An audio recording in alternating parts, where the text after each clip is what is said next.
Zone 3 વિસ્તારમાં આવેલ police મથકોની હદ વિસ્તારના વેપારીઓ સાથે એક બેઠક યોજવામાં આવી હતી. ઉત્તરાયણ પર્વને ગણતરીના દિવસો બાકી રહ્યા છે. ઉત્તરાયણ પર્વને અનુલક્ષીને લોકો પતંગ દોરી સહિત ઉત્તરાયણની ઉજવણી માટે જરૂરી સાધનોની ખરીદી કરી રહ્યા છે. ત્યારે વડોદરા શહેર પોલીસ દ્વારા પણ શહેરીજનો ઉત્તરાયણનો પર્વ હર્ષોલ્લાસ સાથે તેમજ સુરક્ષિત રીતે ઉજવી શકે તે માટે પ્રયત્નશીલ છે. જે અંતર્ગત ડીસીપી ઝોન 3ના અધિકારી અભિષેક ગુપ્તાની અધ્યક્ષતામાં એક બેઠક યોજવામાં આવી હતી. આ બેઠકમાં ઝોન 3 વિસ્તારમાં આવતા પાણીગેટ, કપુરાઈ, વાડી, મકરપુરા, માંજલપુર પોલીસ મથક હદ વિસ્તારમાં પતંગ દોરીનું વેચાણ કરતા વેપારીઓ વિશેષ ઉપસ્થિત રહ્યા હતા. બેઠક દરમિયાન વેપારીઓને જણાવાયું હતું કે ચાઇનીઝ દોરીનું વેચાણ ન કરાય, જાહેરનામામાં દર્શાવાયેલ પ્રતિબંધિત વસ્તુ ન વેચાય. સાથે જ કેટલાક વેપારીઓ પોતાની લારી કે માલ સામાન રસ્તા વચ્ચે લઈને બેસી જતા હોય છે, જેથી વાહન વ્યવહારને અડચણ થતી હોય છે. તેથી વેપારીઓને સૂચના આપી હતી કે રસ્તા પર લારી માલ મૂકીને વાહન વ્યવહારને ખોરવવામાં ન આવે. સાથે જ બેઠકમાં પ્રાણીઓ, પક્ષીઓને ઉત્તરાયણ દરમિયાન સારવાર કરનાર એનજીઓના પ્રતિનિધિઓને પણ બોલાવાયા હતા. પતંગ દોરીથી ઈજા થતા આ સંસ્થા રેસ્ક્યુ ઓપરેશન હાથ ધરે છે.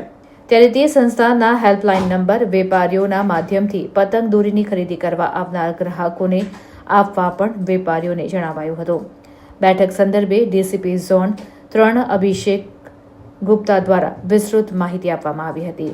બે ત્રણ મુદ્દાઓ જે પતંગ દોરી વેચતા હોય એમની સાથે ચર્ચા કરવી હતી. જેમાંનો એક મુખ્યત્વે મુદ્દો એ હતો કે ચાઇનીઝ દોરી, ચાઇનીઝ ઉપરનું જો વેચાણ કરતા હોય તો તે બંધ કરી દે, અને પોલીસ તો સતત કેસ કરી જ રહી છે. તથા બીજી વસ્તુ એ હતી કે વેચતા તેઓ રોડ ઉપર સુધી, રોડના અંદરના ભાગ સુધી છે, બહાર સુધી લારી ખેંચી લેતા હોય છે, જેના કારણે વાહનોની અવર જવરમાં મુશ્કેલી પડતી હોય છે. ઘણીવાર મોટી મોટી ભીડ ત્યાં ભેગી થઈ જતી હોય છે અને ખાલી ટાઈમપાસ કરતા હોય છે.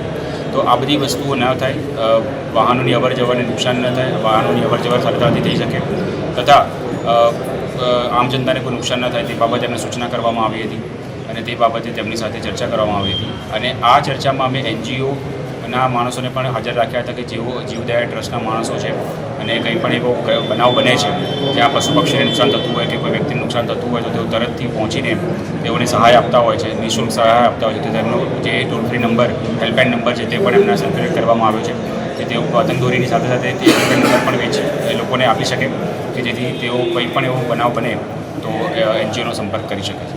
અચ્છા, આજે ઝોન 3ના તમામ પોલીસ મથકના વેપારીઓ હતા કે કંઈ? હા, ઝોન 3માં લાગતા પાણીગેટ, વાડી, મકરપુરા, માંજલપુર અને કપુરાઈ વિસ્તારમાં જેટલા પણ વેપારીઓ છે તે તમામને આપણે બોલાવવામાં આવ્યા હતા.